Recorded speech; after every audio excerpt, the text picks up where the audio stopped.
আমার channel Simi sparkle লাইফে আপনাদের সকলকে স্বাগত জানাই। তো আজকে হচ্ছে 2024 এর দুর্গাপূজার চতুর্থী, আর অফিসে আর কি মন লাগে। তো আমি, নিশা আর এই যে শম্পা বেরিয়ে পড়েছি দুর্গাপুজো দেখতে।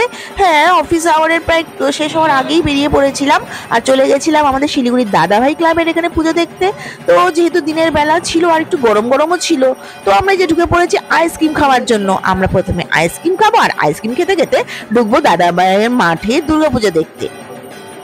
আর এই যে সকলের হাতে নিজের পছন্দের মতন আইসক্রিম আমরা পেয়ে গেছি। এবার আমরা চলে যাবো দাদা ভাইয়ের মাঠে। আর এই যে ঢুকে গেছি দাদা ভাইয়ের মাঠে, যেখানে প্রচুর খাবার দাবারের স্টল থেকে শুরু করে মেলা বসেছে, হরেক রকম জিনিসের দোকান। কিন্তু এটা হচ্ছে বিকেলের পর থেকে, মানে সন্ধ্যের পর থেকে এগুলো হচ্ছে বেশি জমজমাট হবে। তো আমরা প্রায় সূর্য ডোবার আগেই অফিস থেকে বেরিয়ে এখানে চলে এসেছি। তো এখানে এসে বসে বসে আমরা গল্প করছি আর এইখানে ঢুকে গেলাম পুজোর মণ্ডপে। আর সত্যি শিলিগুড়ির যতগুলো সেরা পুজো তার মধ্যে এটি হচ্ছে আরেকটি অন্যতম। সেখানে দেখুন কি সুন্দরভাবে থিম করেছে পাথরের ওপর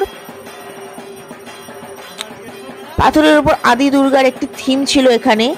আর আমরা যেহেতু একটু দিনের বেলা এসেছি তাই জন্য এখানটা একটু খালি খালি লাগছে, কিন্তু একটু পরেই যদিও আজকে চতুর্থী, তারপরেও একটু পরে কিন্তু সন্ধে নামতেই সেই ভিড় হয়ে যাবে। আর এই যে চলে এসেছে প্রিয়াঙ্কাও। তো আমরা সকলে মিলে অনেক ফটো আর তুললাম, সাথে রিলস করলাম।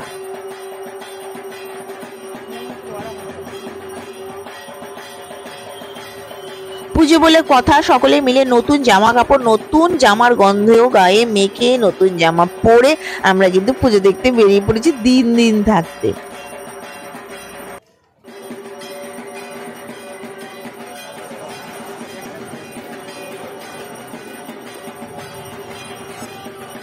আর পুজো দেখতে বেরিয়েছি দুর্গাপুজো দিনের বেলায়, আর একটু আড্ডা হবে না, পুজো আড্ডা হবে না সেটা তো হয়ই না। তাই জন্য এই যে বসে পড়েছি গোল করে, যেখানে পুজো আড্ডা চলছে, লোকজন দেখছি আর এই যে ভিডিও করছি, রিলস বানাচ্ছি। আমরা কিন্তু সেদিন সত্যি খুব খুব খুব আনন্দ করেছিলাম।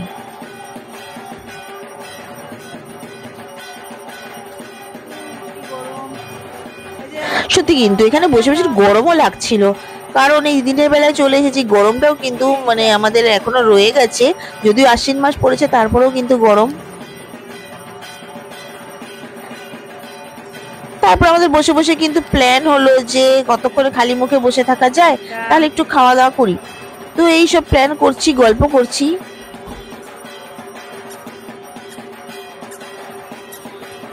আর প্রিয়াঙ্কা কি সুন্দর সেজেছে, যে এই যে নিশা কি সুন্দর সেজেছে, আর শম্পাও কি সুন্দর একটি চুড়িদার পরে এসেছে। তো সকলেই নতুন জামা কাপড় পরে। তো আমরা ভাবলাম, যেটা বলছিলাম, যে খালি তো বসে থাকা যায় না। সামনেই পাও ভাজির দোকান ছিল, চলে এসেছি পাও ভাজির দোকানে। দাদার দোকানে, দাদা ভাইয়ের এখানে আপনারা আসলেই কিন্তু এই পাও ভাজি চলে আসবে। হ্যাঁ, খুব টেস্টি পাও ভাজি পাওয়া যায়।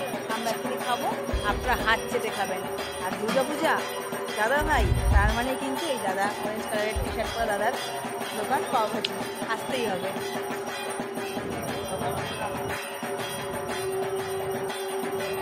তারপরে নিজেদের পছন্দ পাও ভাজি চলে আসলো, সকলে মিলেই আমরা চেটে পুটে খেলাম পাও ভাজি।